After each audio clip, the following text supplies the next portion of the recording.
A millionaire CEO, tired of life, leaves everything behind to hide in a simple apartment.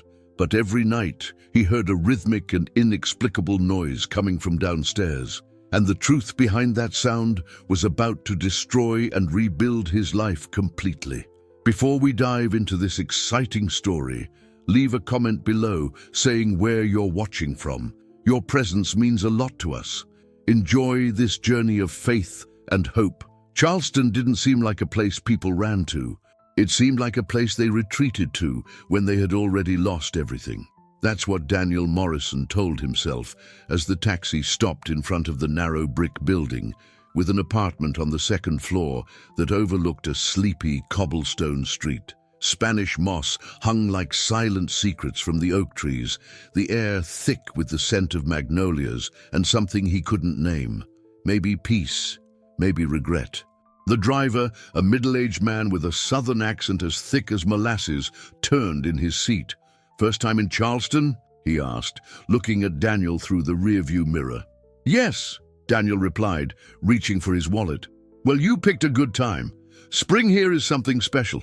The city kind of wakes up, you know, like it's stretching after a long winter nap." Daniel nodded politely, but his words were lost on him. Awakening. When was the last time he had really awakened to anything? In Atlanta, his days were a series of endless meetings, conference calls that blended into each other, and lonely nights in his penthouse overlooking a city that never slept, but also never really lived. The driver accepted payment and a generous tip. "Enjoy your stay, sir. And hey, if you're looking for good breakfast, there's a little place right below your building, Magnolia's Table. Emma makes the best biscuits this side of the Mississippi." Daniel got out of the car, leather shoes meeting the warm pavement.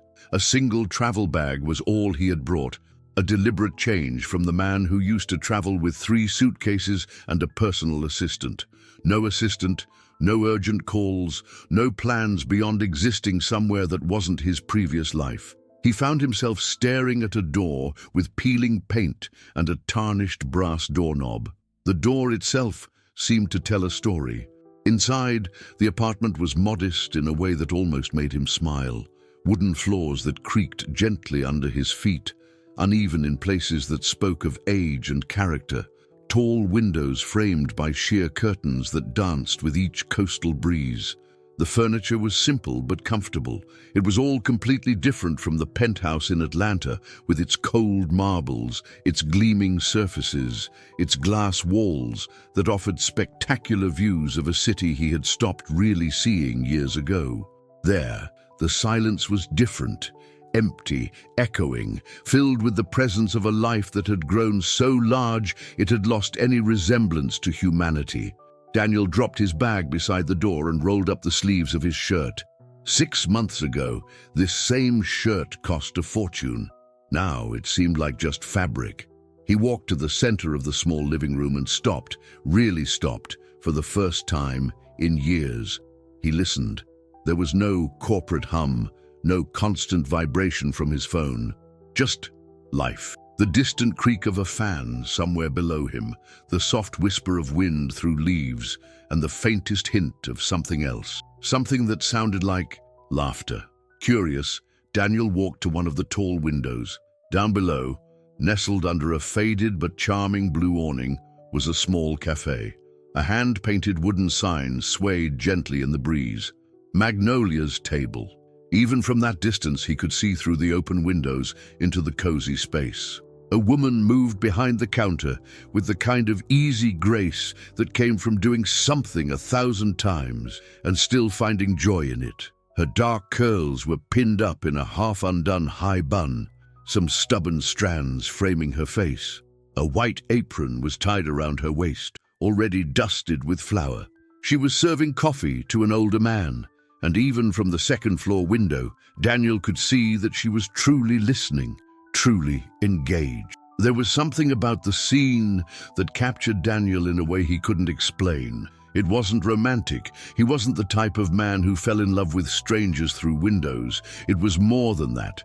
It was the way she moved, how she seemed completely present in every moment. It was a quality he had lost somewhere along the way, between his first and last $1 million merger. For 4 months, since leaving Atlanta, Daniel had managed to keep his emotions carefully compartmentalized. He had sold his company, liquidated his investments, cut ties. It was a kind of deliberate death of the self, but being there, in that small apartment, watching a stranger make coffee with the kind of care he used to reserve only for billion-dollar contracts, this was stirring something he had buried. He turned from the window and unpacked his bag with deliberate movements. 3 shirts, 2 pants, basic toiletries. It was almost insultingly simple compared to how he used to travel. Daniel poured himself a bourbon, nothing fancy, just something to calm his nerves. It burned going down, but did nothing to quiet the noise in his chest, the noise that had started the moment he saw that woman. From outside, the sound came again, clearer now. Laughter, but not just laughter. There was something else. Little feet against wood, a rhythmic tap, tap, tap that sounded almost like music, like dance, like some kind of private celebration happening directly below him. Daniel paused, glass halfway to his lips. The sound was distinctive, joyful, and completely unexpected. For a moment, he felt like an intruder, but there was something captivating about it too, something that made him want to understand where it was coming from. The sound stopped, then started again. This time, there was a different quality, more deliberate, more like practice. He tried to ignore it, returned to his drink, tried to focus on the harsh taste of bourbon. But the sound continued, sometimes soft, sometimes bursting with pure joy. It was like having a secret being kept directly beneath his feet. The third time, Daniel exhaled sharply and admitted defeat. Whether it was curiosity, irritation, or something completely different, he needed to know what was happening. He went downstairs slowly.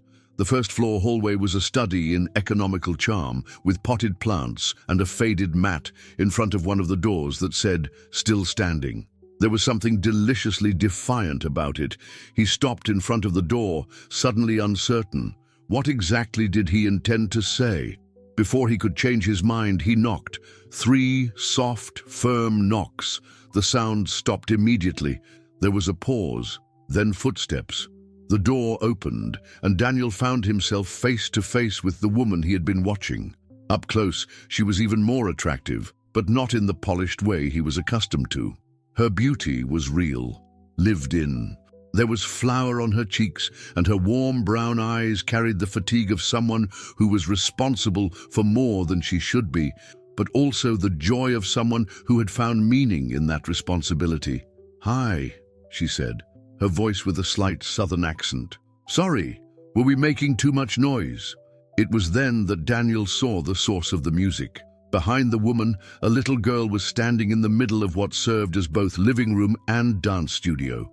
She couldn't have been more than 6 years old, with dark curls that mirrored the older woman's. The girl was barefoot, wearing simple dance clothes, but it was the way she moved that caught Daniel's attention. Even standing still, there was a fluid quality to her. When she saw Daniel at the door, the little girl didn't stop what she was doing. Instead, she finished what was obviously a rehearsed sequence. Spinning barefoot through the small space, her curls bouncing with each movement, her hands moving in graceful and expressive patterns that Daniel took a moment to recognize as sign language. She landed from the spin with a small hop, her hands rising above her head in a final pose that was both triumphant and completely unconscious of having an audience. "I live upstairs," Daniel heard himself say, his voice sounding more formal and cutting than he intended. "The floor carries sound." It was a lie, more or less. The sound hadn't been disturbing, but he didn't know how to explain the real effect it had had on him. "Oh," the woman's smile dimmed only slightly. "Right, we were just rehearsing for her school presentation." She moved subtly, a protective movement, positioning herself between him and the child. "This is Sophie, my niece," she continued, with a challenging quality in her voice.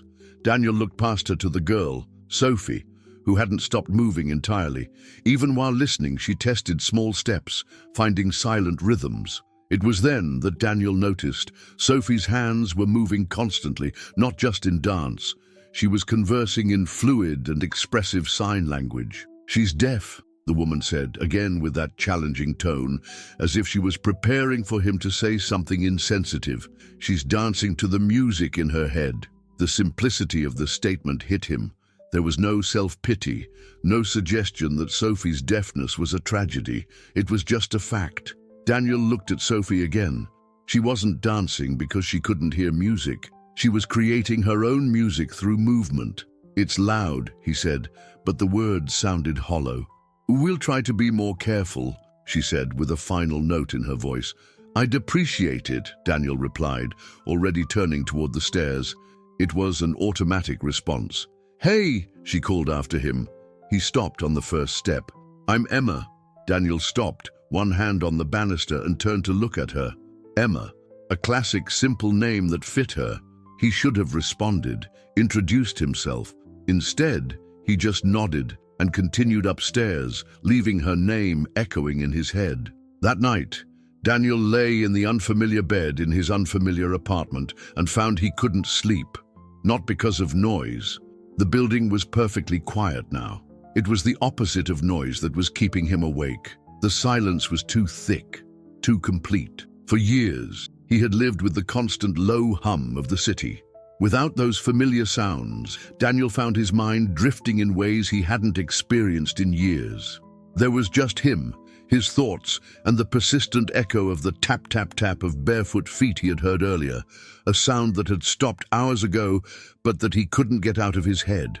It was the sound of someone finding rhythm where others might find only silence. It was the sound of unperformed joy, uncommercial happiness. It was the sound of the kind of authentic life he had forgotten existed. The next morning, he woke to laughter coming from the street. It was early, but the sound was so joyful that he found himself smiling before he was fully conscious. He dragged himself to the window and looked down to see Emma and Sophie at the entrance. Emma was crouched down, helping Sophie tie her sneakers, and both were clearly having fun with something.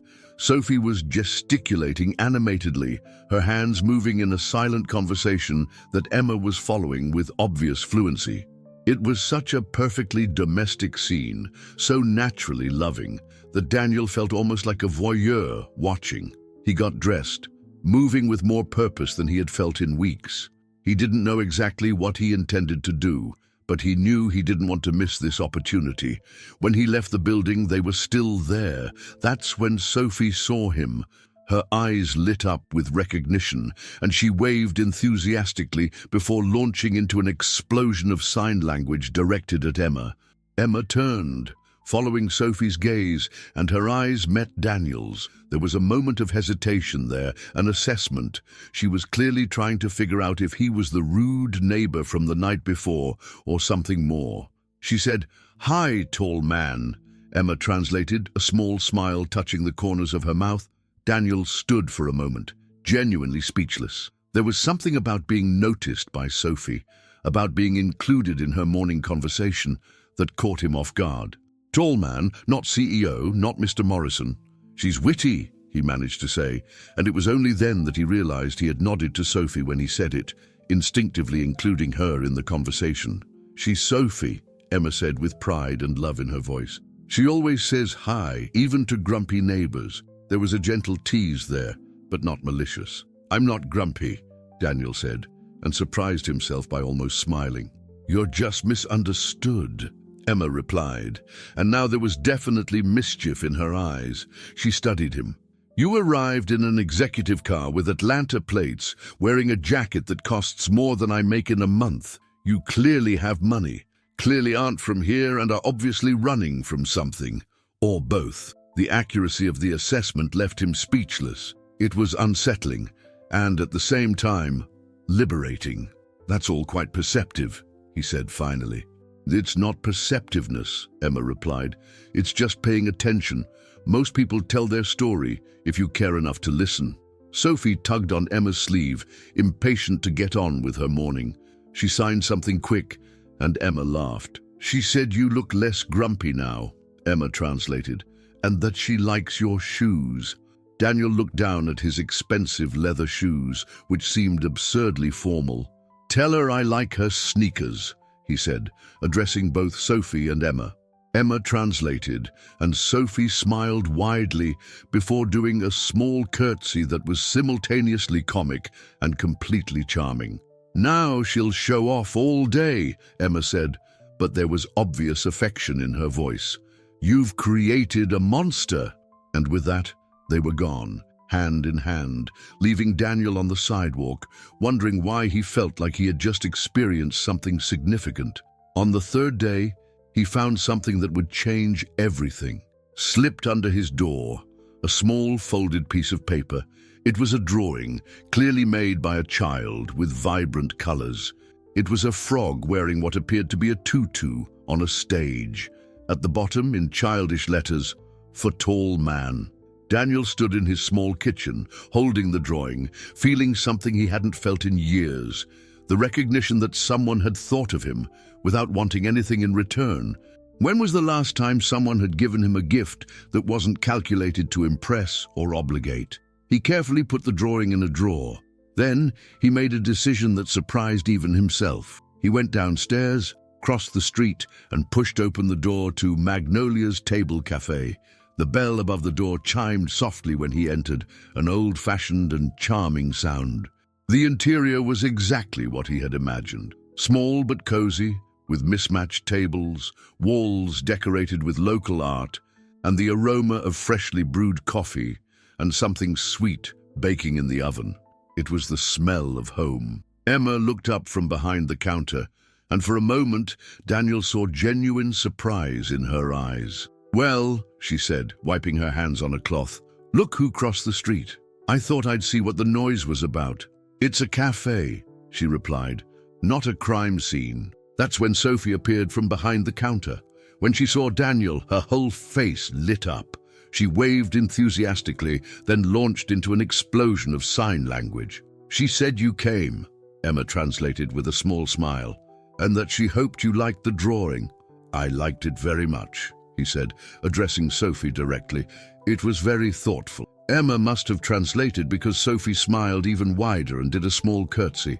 "Coffee on the house," Emma said, gesturing to a stool at the counter. "Beginners get a warning shot." Daniel sat down, watching Emma work. There was an efficiency in her movements, but also genuine joy. "So," she said while preparing the drink, "do you have kids?" "No," he replied. "Married?" "No." Emma paused, looking at him with that direct assessment that was becoming her trademark. "Ever been?" Daniel raised an eyebrow, genuinely amused. "Is this part of the coffee service?" Emma shrugged. "Just making small talk. You have the vibe." "What vibe?" "The I don't do small talk, but I'm desperately lonely anyway vibe." The accuracy of her observation should have been offensive. Instead, it made Daniel laugh. Not loud, not long, but genuinely. "Scarily accurate," he said. "I have practice," Emma replied, placing a steaming cup in front of him. "This place attracts all kinds of people trying to figure out their next move." The coffee was exceptional. "Your niece," he said after a moment. "She's special." Emma studied him for a moment. "She's everything," she said finally, with love and defiance in her voice. "My sister passed away last year. Sophie was 5 at the time." Daniel felt the weight of Emma's revelation. A child who lost her mother so young, now in the care of an aunt who, while clearly loving her, probably never planned this life for herself. "Her father?" he asked gently, curious about the complete story. "Not in the picture," Emma replied, her voice firm, definitively closing that line of questioning. "Never really was." Daniel nodded, understanding the boundaries. He looked at Sophie, who was humming silently while drawing at her corner table, occasionally looking up to show something to Emma with a quick and animated gesture. "And you became guardian overnight," he observed, more a statement than a question. Emma's eyes met his, and he saw vulnerability there, not self-pity, but recognition of the burden she carried with incredible grace. "It wasn't even a question," she said. "My sister asked me years before she got sick. If anything happens to me," she said, "promise you'll take care of Sophie?" Like I could say no. There was something in the way she said it that touched him deeply. It wasn't martyrdom, not even sacrifice. It was love, pure and simple. The kind of love that doesn't hesitate, that doesn't count the cost, that simply does what needs to be done, because the alternative is unthinkable. She's lucky, he said, and he really meant it. Emma smiled, and this time it wasn't the polite but cautious smile she had given him before. This was genuine, full of warmth. "I am too," she replied, and her gaze drifted to Sophie for a moment, full of fierce affection. At that moment, the cafe door opened and an older woman entered, carrying what seemed to be half a garden. She had graying hair pinned in a loose bun, wore a floral dress that had seen better days, and carried a bouquet of hydrangeas that were clearly from her own yard. "Good morning, Emma," she said, her voice with a singing southern accent. "Brought your favorites. And yes, I completely ignored the budget again." Emma smiled, a smile reserved for people who clearly meant something special to her.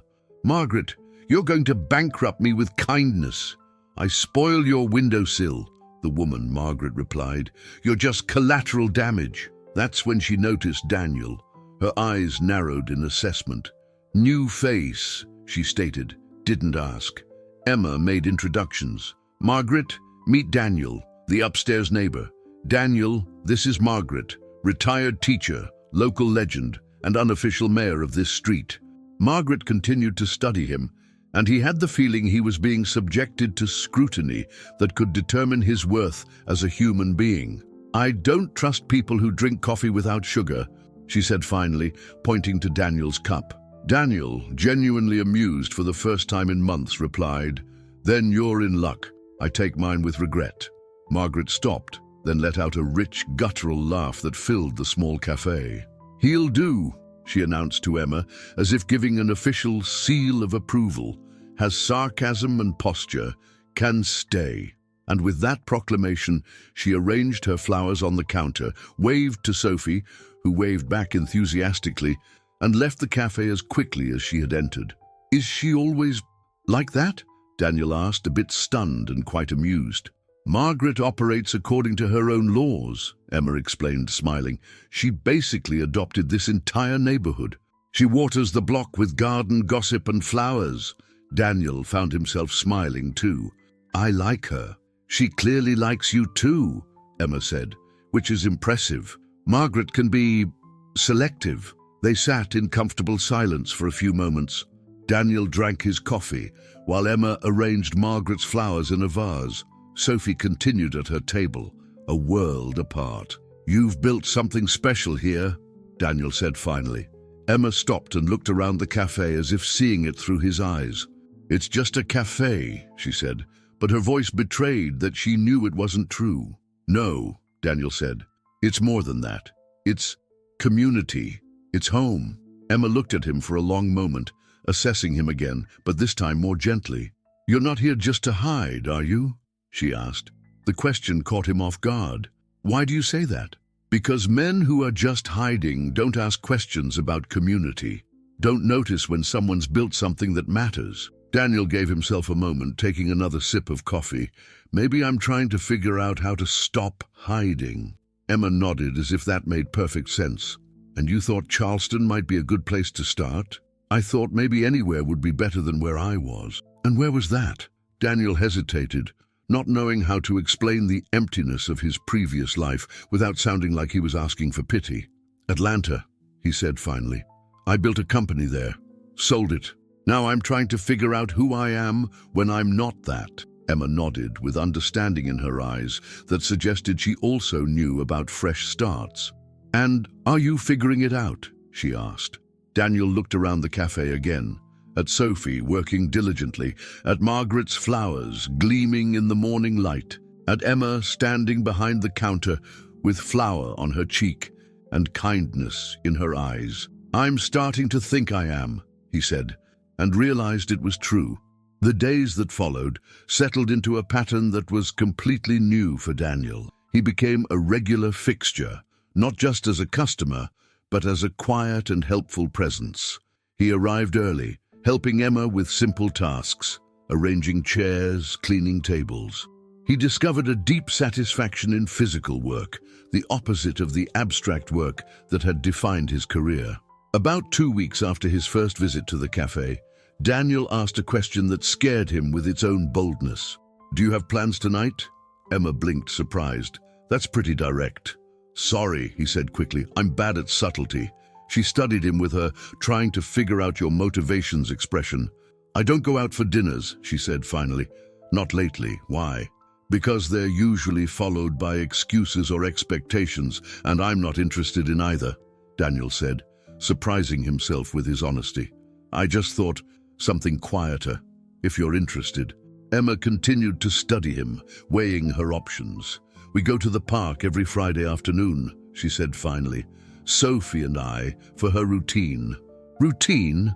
She practices her choreography, dance. She doesn't hear the music, but she knows the beats, the rhythm. It's muscle memory now and feeling. Can I join you? Daniel asked. Emma hesitated, but Sophie appeared at her side as if summoned. She looked from one to the other and launched a quick series of signs to Emma. Emma watched Sophie's hands and then looked back at Daniel. She said yes, she translated, and that you better not wear anything that looks expensive. There's mud. Friday arrived with a perfect Charleston day. The park was a small green oasis. As soon as they arrived, Sophie ran to the grass, spinning in circles, completely lost in whatever rhythm she heard in her head. She looks like she's flying, Daniel murmured. She thinks she is, Emma replied, with love and admiration in her voice. They sat on the grass and watched in silence. Sophie's dance wasn't a performance. It was pure expression, movement that came from within, unfiltered. Does she know she's different from other children? He asked. She knows she doesn't hear the same way, Emma replied carefully, but we don't talk about it as a disability. It's just the way she is, her way of being in the world. Sophie ran to them and threw herself on the grass, pulling out a sketchbook. She began to draw, looking at them occasionally. What are you drawing? Daniel asked. Sophie showed her work in progress. It was a scene from the park with 3 figures sitting on the grass. One small, one with curly hair, and one tall with broad shoulders. But there was a 4th figure in the drawing, further back, more vague. Who's that? Daniel asked, pointing. Emma's expression changed. She sometimes draws her mother, she said softly. That's her. Daniel felt something tighten in his chest. He looked at Sophie, who had returned to her drawing as if adding her deceased mother to the scene was the most natural thing in the world. Does she talk about her mother often? Not with words, Emma said. But she draws her. When she draws her at a distance like this, it usually means she's feeling homesick, but not scared. When she draws her close, that's when she's afraid. They sat in silence for a few moments, watching Sophie add small details to her drawing.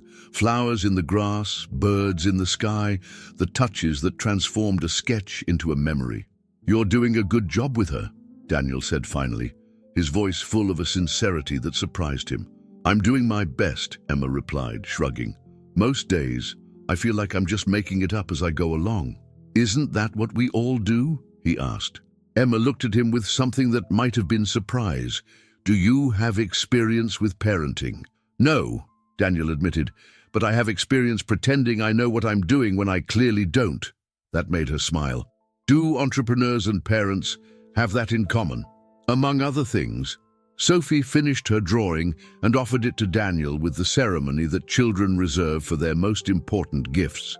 It was a present, and he knew he should accept it as such. He took the paper carefully, studying it with the seriousness it deserved. It's beautiful, he said, directing the words to both Sophie and Emma. Can I keep it? Sophie nodded vigorously, then asked a question in sign language that Emma translated with a smile. She wants to know if you have a refrigerator where you can hang it. I do, Daniel said, touched by her concern that her art be properly displayed. Sophie smiled radiantly, then stood up and offered her hands to both of them. Clearly it was time to participate in the dance. Daniel hesitated. He, the man who commanded boardrooms with iron confidence, suddenly felt exposed and awkward. I don't dance. I'm not good at it. It's not about being good, Emma said, taking one of Sophie's hands. It's about moving. Is there a difference? All the difference. And so Daniel found himself standing on the grass in a Charleston park, holding the hand of a 6-year-old girl who couldn't hear music, but who danced anyway. At first it was awkward. his limbs stiff and his mind hyper-aware of how foolish he must look. But Sophie was a patient and joyful leader, and gradually, guided by her hand and Emma's encouraging smile, he relaxed. There was no music, at least none that Daniel could hear, but there was rhythm. There was the feeling of grass under his feet, the warm breeze on his face, the warmth of Sophie's hand in his. There was something transcendent about it, about the act of participating in something done purely for joy. He couldn't remember the last time he had done something without an agenda, without a goal beyond the simple pleasure of doing it. When they finally stopped, all three laughing and slightly breathless, Sophie signed something to Emma that made her laugh even more. "What did she say?" "She said you dance like a robot," Emma translated, her eyes sparkling. "But a happy robot." Daniel should have been offended, but couldn't be. "I'll take that as a compliment." "You should. Sophie doesn't usually invite people to dance with her." As the sun began to set, casting a golden glow over the square, they walked slowly back toward the cafe. Sophie skipped ahead. "Thank you," Emma said when they reached the building, "for coming today. Sophie clearly had fun." "So did I," Daniel said, and realized it was the purest truth. I'd like to do this again next week." "Would you like to?" Emma asked, and there was something in her voice, not surprise, but perhaps a kind of cautious hope. "I would very much." And so began what Daniel would come to think of as the first truly happy period of his adult life. Friday afternoons in the park became a sacred tradition, but they were just the beginning. He began showing up at the cafe earlier, helping Emma prepare for the day, finding unexpected satisfaction in simple physical work. He became part of the landscape, a familiar face to regular customers. Emma began to trust him in small but significant ways. And slowly, she began to share more about her life, about the nights of fear after her sister's death, about the small triumphs of raising a child with unique needs. "Sometimes I feel like I'm failing her," Emma confessed one afternoon, while Sophie napped upstairs. "She needs so much. Therapy, special classes, and I just improvise most of the time." Daniel looked around the small cafe, where evidence of Emma's love was everywhere. "She's thriving," he said. "Anyone can see that." "How do you know?" "Because she's happy, truly happy. That kind of happiness doesn't happen by accident. It comes from feeling safe and loved exactly as you are." Emma looked at him for a long moment. "You're smarter about children than you claim to be." "I'm not smart about children," Daniel said. "But I know what it's like to grow up feeling like you're not enough. And Sophie clearly never feels that." It was the most personal thing he had ever shared about his own childhood. "Thank you," she said softly, "for saying that, and for being here." The weeks turned into months. Daniel settled into a life that was the polar opposite of his Atlanta existence. His evenings were the best of all.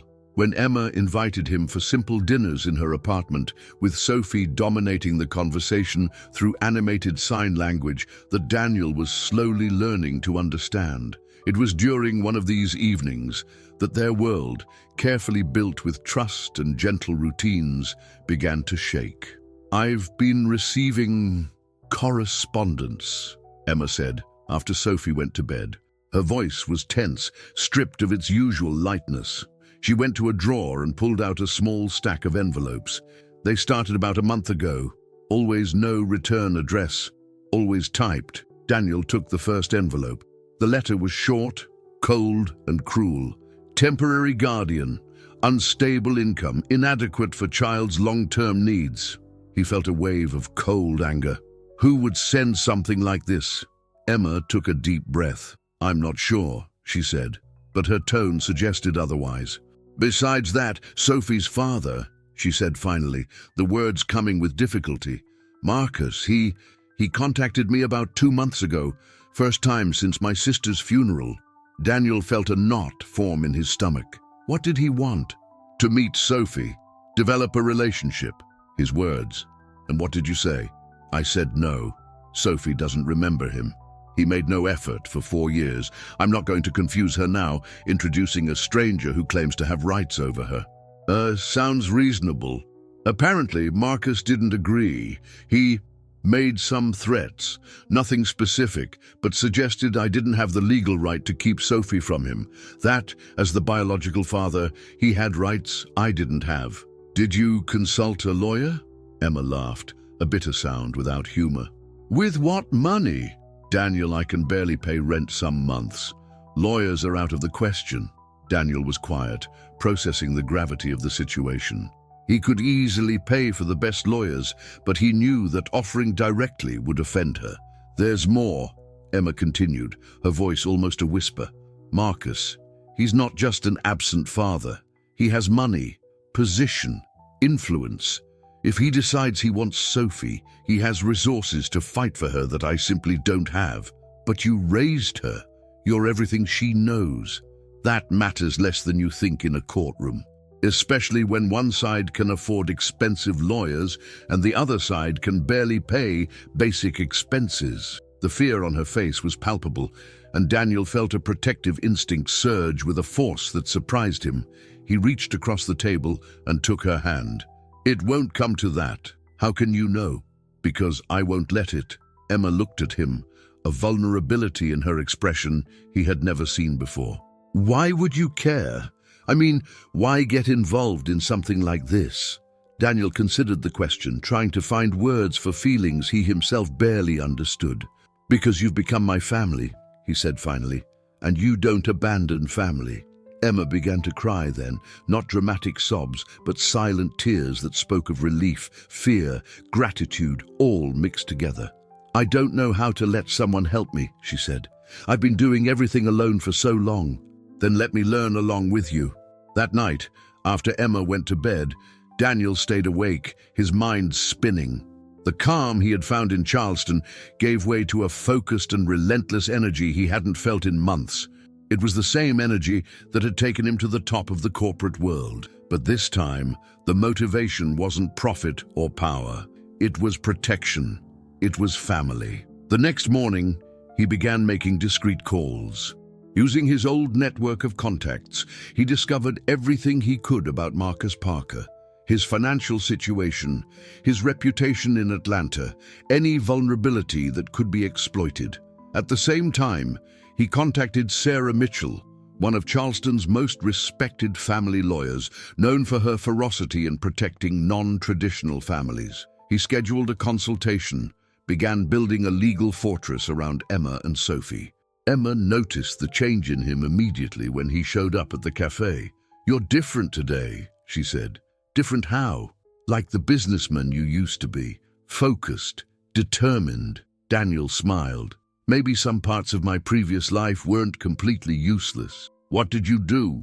I'm going to take care of it, he said. The Marcus problem. You shouldn't have to deal with this alone. Daniel, I appreciate what you're trying to do, but I can't let you fight my battles for me. It's not your battle, he said, his voice firm. It's our battle. We're a family, remember? And families protect each other. That's when the door opened and Margaret entered, as always carrying flowers. But today, her expression was one of concern. Emma, dear, she said, getting straight to the point, we need to talk. There's a man asking questions about you and Sophie around the neighborhood. Emma stiffened, her face losing color. What kind of questions? About your financial situation. Whether you're a good mother, whether Sophie seems well cared for? Margaret paused, her lips pursed in disapproval. He's pretending to be a social worker, but nobody's buying it. Social workers don't drive expensive cars or wear $1,000 suits. Daniel and Emma exchanged a look of understanding. Marcus, Emma said softly. Who's Marcus? Margaret asked, her gossip and protection antennae fully activated. Emma sighed and told Margaret the whole situation, the absent father, the anonymous letters, the implied threats. Margaret listened to everything, her expression growing increasingly grim. Well, she said when Emma finished, slapping her hand on the counter, that's not going to happen. Margaret, no, Emma. You saved that girl. You love her. You built a life for her. No man who couldn't even send a birthday card is going to show up now and claim parental rights. Margaret turned to Daniel. I assume you have a plan. I'm working on it. Good, because the whole neighborhood is working on it too. This Marcus wants to know if Sophie is well cared for. We'll show him exactly how well cared for she is. We'll show him how many people love her." And so began what Daniel would come to think of as Operation Protect Sophie. Margaret, with the efficiency of a field general, organized the entire neighborhood into a silent but effective campaign. Neighbors who had known Sophie since she was a baby began showing up at the cafe, leaving letters of support for Emma. Teachers from Sophie's school wrote testimonials about how well-adjusted and happy the girl was. Even the mailman wrote a note about how Sophie always greeted him with a smile and a wave. While the community built a wall of support, Daniel and Sarah Mitchell worked on the legal aspects. They initiated the process to formalize Emma's guardianship, something that had been set aside in the confusion after her sister's death. "Why is he doing this now?" Daniel asked Sarah during one of their meetings. "Why wait 4 years?" Sarah flipped through the files they had compiled on Marcus. Men like Marcus often see children as possessions. He probably never thought of Sophie as a real daughter until something made him realize he was losing something. "And does he have a legal chance?" Sarah hesitated. "As the biological father, he has rights, especially if he can prove he can provide a more stable home, which in legal language often means richer. Our strongest argument is the emotional bond and stability Emma provides. But Daniel, custody cases can be unpredictable." Then things escalated in a way no one expected. Daniel was helping Emma close the cafe on a Thursday night when Sophie came running from school, more agitated than he had ever seen her. She threw herself into Emma's arms, signing so fast that even Emma had trouble keeping up. "Slow down, baby," Emma signed back. "What happened?" Sophie took a deep breath and started again, slower. Daniel caught some words. "Man," questions, "scared." Emma's face went pale. "What is she saying?" Daniel asked. "She says a man showed up at her school today, said he was her father, wanted to take her to get to know him better." Daniel felt pure, cold anger coursing through him. "He tried to take Sophie from school?" "The teachers wouldn't let him," Emma said, still translating what Sophie was signing. But Sophie was terrified. She doesn't understand why someone she's never met is saying he's her father. Daniel knelt down to Sophie's level. "May I?" he asked Emma, then began signing slowly, using the basic words he had learned. "You are safe. We love you. No one will hurt you." Sophie nodded, then threw herself into his arms, holding him tight. "That's it," Daniel said, standing up with Sophie still in his arms. "No more waiting to see what he'll do next. We're filing the papers tomorrow." Emma nodded, her eyes full of determination. "Whatever it costs." "It won't cost anything," Daniel said. "Let me handle the costs." "Daniel." "Emma, please, let me do this for you both." Emma looked at him for a long moment, then at Sophie, who had settled into Daniel's arms, as if she belonged there. "Okay," she said finally. "Thank you." The following days were a blur of legal preparation. The case went to court on a cold November morning. Emma dressed in her best dress, borrowed from Margaret. Daniel wore one of his Atlanta suits, the armor of his previous life that felt strange but necessary. The courtroom was packed.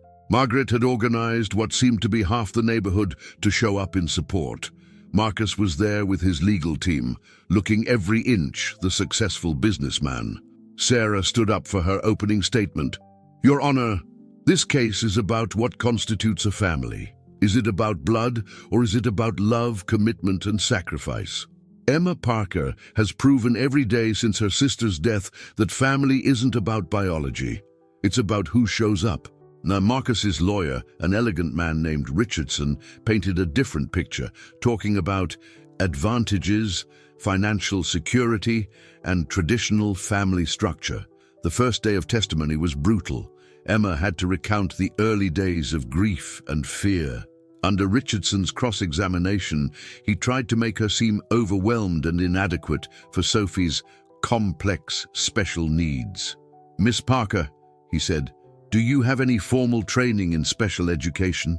"No," Emma admitted. "And your financial situation, would you call it stable?" Emma hesitated. "We get by." "But you struggle to pay basic bills, don't you? You buy second-hand clothes for Sophie." "There's nothing wrong with second-hand clothes," Emma said, with a hint of anger in her voice. "Sophie has everything she needs, but not everything she deserves," he shot back. Sarah objected, but the damage was done. When Marcus testified, he was polished, speaking about regret and growth. But under Sarah's cross-examination, the cracks in his facade began to show. The turning point, however, came when the judge, the Honorable Patricia Rodriguez, looked at the lawyers and then at Emma and Marcus. "This has been one of the most difficult cases I've ever presided over," she began. "Both parties have presented compelling arguments. However, I believe I need to hear from the person at the center of all this." She paused. "I would like to speak with Sophie, alone." A shocked silence fell over the courtroom. The future of an entire family now rested on the shoulders of a 6-year-old girl who danced to music only she could hear. The judge's suggestion to speak with Sophie privately hung in the tense air of the courtroom. It was an uncommon procedure, Sarah had explained, but not without precedent. A child's future wouldn't be decided just by legal arguments, but by what she herself would express in her own silent world. Sophie entered the judge's office, small but dignified in her best dress, holding Emma's hand with a strength that belied her size. Daniel remained in the hallway with Margaret and the rest of their supporters, his heart pounding against his ribs, trying not to show how nervous he was. Every second that passed seemed like an hour. The closed door seemed like an insurmountable barrier between him and the fate of his found family. They were in there for almost a full hour. When the door finally opened, Sophie came out first. Seeing Daniel, she ran straight into his arms, hugging him tightly. Emma followed, looking emotionally drained, but there was a gleam of hope in her eyes. "How did it go?" Daniel asked, his voice low, still holding Sophie. "Well, I think," Emma said, her voice trembling. "The judge was kind, used an interpreter, asked Sophie about her life, about school, about what made her happy. Sophie talked about dancing, about the cafe, about you, and about me." Emma smiled, a tired but genuine smile. "She told the judge that you're her Daniel, that you taught her not to be afraid to try new things, and that a family doesn't need ears to hear, just hearts to feel." There was no immediate decision. The judge said she would review all the evidence and testimony before making her final decision. It could take weeks, Sarah warned them. The wait was the purest form of torture. Emma tried to maintain an appearance of normalcy at the cafe, but Daniel could see the stress eating away at her around the edges. Sophie also felt the tension, becoming more clingy, quieter than usual. It was during this wait that Daniel realized something that should have been obvious long ago. He wasn't just helping Emma out of kindness or sense of justice. He was fighting for his own family, the family he had found when he wasn't even looking for one, the family that had given meaning to his life for the first time in years. One evening after Sophie went to bed, they sat in Emma's small kitchen, sharing a bottle of wine and trying not to think about what could happen. "What if we lose?" Emma asked softly, the question hanging between them like a shadow. "We won't lose," Daniel said with a conviction he himself needed to feel. "But what if we do? Daniel, I don't know how I'll live without her. She's everything." Daniel reached across the table and took her hand. "Then we won't lose. Simple as that." Emma looked at him, tears shining in her eyes. "How can you be so certain?"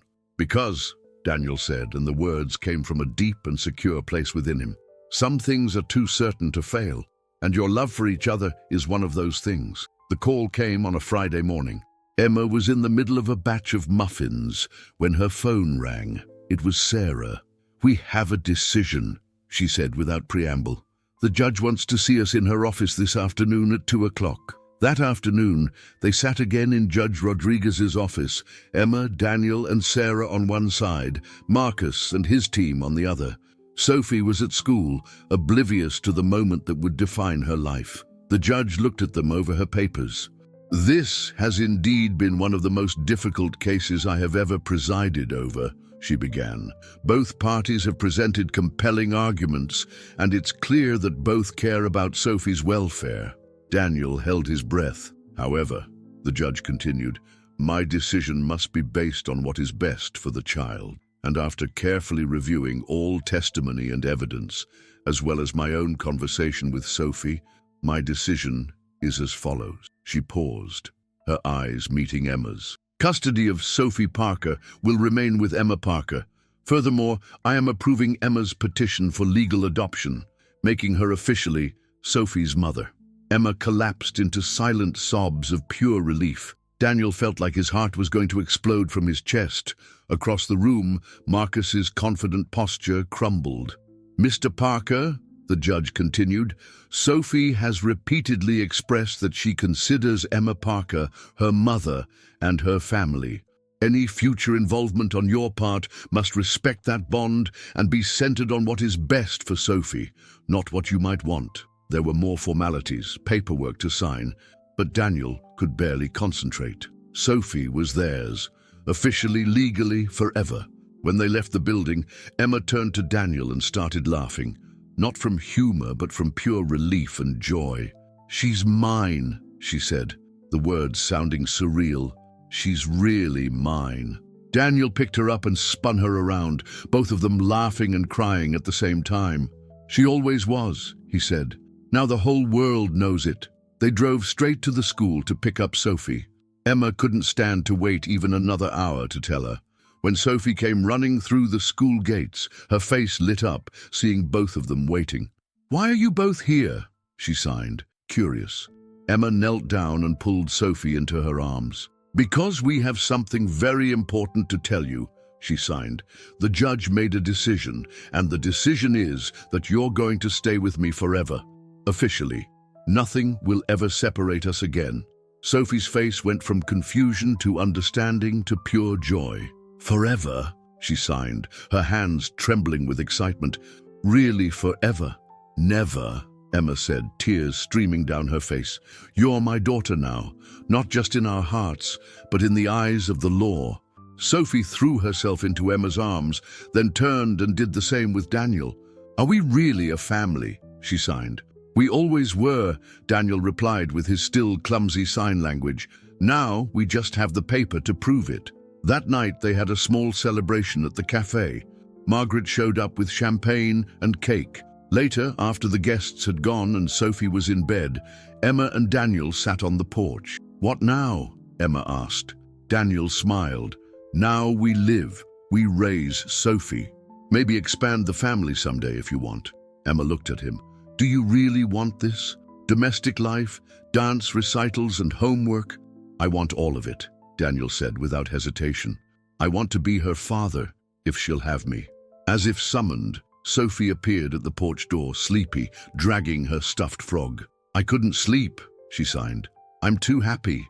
She snuggled between them on the small bench. "Daniel?" she signed after a few minutes. "Yes, sweetheart? Can I call you Dad now?" Emma felt Daniel stiffen beside her, and when she looked, saw tears in his eyes. "You can call me anything you want," he signed back. "Dad would work perfectly." Sophie smiled and snuggled closer. "Good," she signed, "because that's what you are." 6 months later, on a sunny spring morning, Emma was on the porch of their new house. A bigger house, with a yard where Sophie could dance. The cafe had expanded into a community center. 2 years later, the house was even fuller. Besides Sophie, there were now Tommy and Mia, children from the foster care system who found a permanent home with them. Emma and Daniel had married in a simple ceremony in the backyard. Success, Daniel finally understood, wasn't measured in figures, but in the number of lives you touched. It was the feeling of Emma's hand in his, the sound of their children's laughter, the knowledge that in Charleston he hadn't found a place to hide, but a place to finally become who he always should have been. They had found a home. If this story touched your heart, leave a like to tell us where you're watching from. You might discover you have neighbors right here, sharing this moment with you. And don't forget to subscribe for more stories that remind us that family isn't just about blood. It's about the people who choose to stay, who choose to love, and who choose to never give up on you, no matter what. Because sometimes the best families are the ones we build with our hearts, one choice at a time.